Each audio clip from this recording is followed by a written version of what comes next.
Hey guys, this is Pupil's Mechanic. How's it going?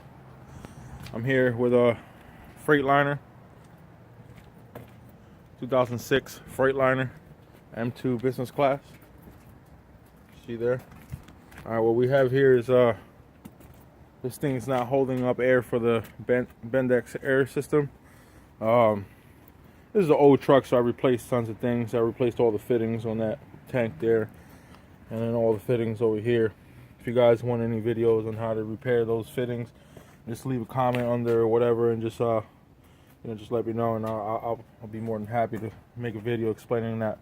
Well, anyways, these things have different leaks, and it could be different causes why this thing doesn't hold or doesn't build up pressure. So for you guys that are new to this, to diesel and stuff like that, before you guys turn on the diesel truck, you want to turn the key, you want to wait, and you see that little intake heater? You gotta wait until that light goes away. That heats up the intake, so that way the intake is hot enough to bring in the air, and combustion and so we'll wait for that. While we wait for that, I'll go ahead and open this up here. And you hear that beeping noise. That's the beeping noise you're going to hear when your system is low on air.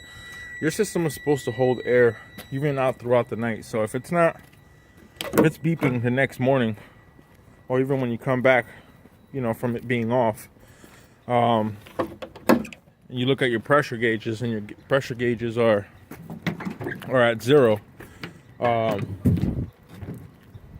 most likely you have a small leak somewhere in the system. Like you'll see right here, there's two gauges, right? There's one for your primary and your secondary, and they're both down. So that means that there's a leak somewhere where these tanks are not holding air. And as you notice, the light went away. So now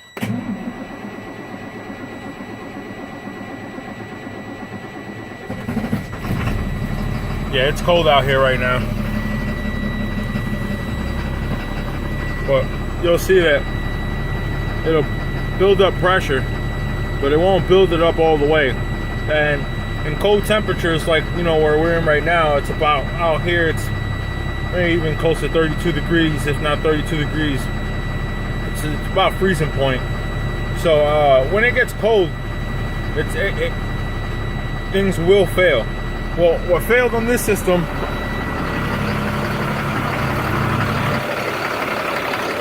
is what they call air pressure regulator. I got my phone, so it's a little hard, but here's the air pressure regulator, right? Brand new. Cost me 48 bucks, not bad. And it goes right here. There's the pump. So you see the whole engine, right? There's the pump, and that little thing right here, right there, that's the regulator. There's two hoses that come off it right there. You want to take those hoses off, and I'm gonna take that apart. I'm gonna get those hoses off, and I might even show you guys how to take it off. Every fitting is different. They sell a lot of different fittings. You can see it's gold. Those gold fittings are brand new. They were leaking before, but like I said, they have different fittings, so every fitting is different. This one is one of those clamp-on fittings, which I'll show you how to pull it off once I demonstrate something real quick on how this thing doesn't hold air. All right, so you see that? It doesn't even go up to 50 PSI. Now I'm gonna show you something. Turn this thing off. I don't know if you guys can hear the hissing, but can you guys hear that hissing? Yeah, you guys can hear it. That's the regulator leaking out the bottom, out of the where there's a pressure adjuster that adjusts, the pressure in the system. So like I was saying before, it has two lines. Let me see if I can get my phone in here.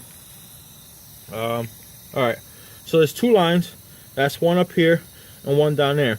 There's different fittings. There's fittings that you got to push this in, right, and then pull the hose off. This fitting is easy. You get you get a wrench, hold that there, and then you twist this right here with another wrench, and you just carefully take this off, and then you'll be able to pull the hose off. There's going to be like a little insert inside. Make sure that little insert doesn't just fall out when you pull this off and pull the hose off. And you're going to do the same thing down here, okay?